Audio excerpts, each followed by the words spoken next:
On the other hand, we can also have a counterexample. Okay? So let's say that in the same example, okay, Chandler all of a sudden only wears glasses every other day for a time being. Are his eyes good enough now to see without glasses?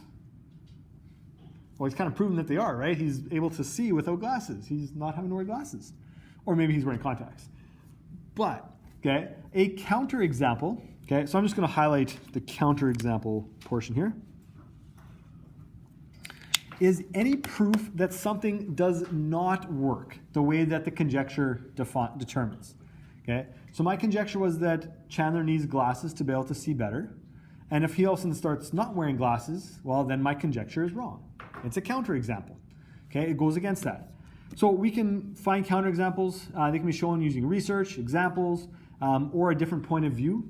Okay? So maybe I have one point of view that I really believe in because that's what I always see, but you have a different point of view and it might change my conjecture because my conjecture is no longer true. So let's look at this conjecture here. My friend Jared wants to compete in both sprinting and bobsleigh in the Olympics. Sprinting's during the summer, bobsleigh's during the winter. But because they're two different events, athletes can only compete in either the summer or winter Olympics and not both. Okay? So that means that Jared must choose one of the sports. So that's my conjecture. Jared has to choose one of the sports. Is that true? Does anybody know of a different example? Someone who's actually competed in both Winter and Summer Olympics? Anybody want to try to find one?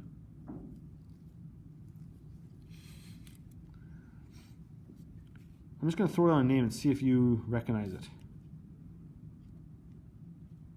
Anybody ever heard of a lady named Clara Hughes?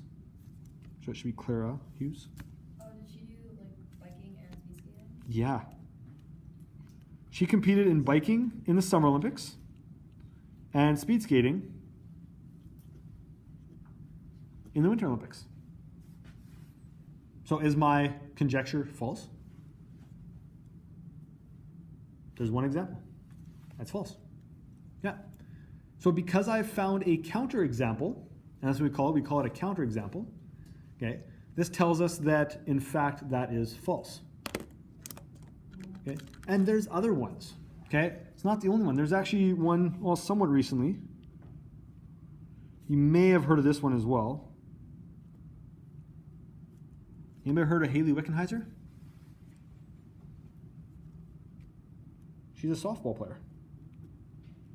Played softball in the Summer Olympics before softball was canceled in the Summer Olympics. And then now supposed to be brought back this summer, but you know, if they have the Olympics. Okay. Anybody else know what else other sports she played?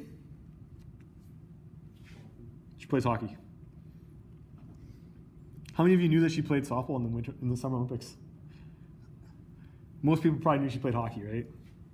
If you know who Haley Wickenheiser is, you know, you're only going to probably know one or the other. You're probably only going to know the hockey one.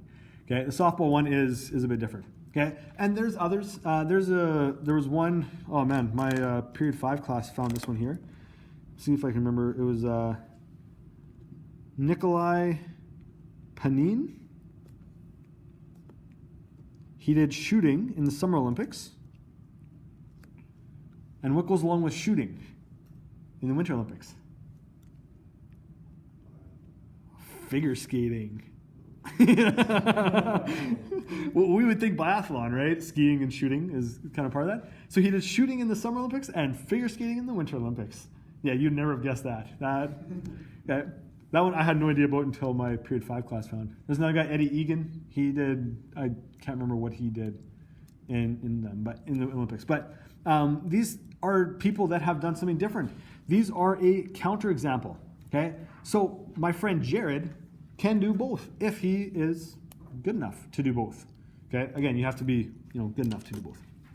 That's inductive reasoning, finding a pattern, solving a problem, okay, or making a conjecture about it. If you can find a counterexample, that tells us something different. Okay, the assignment for today, it's assignment number 2, questions 1 to 7. Okay. So those are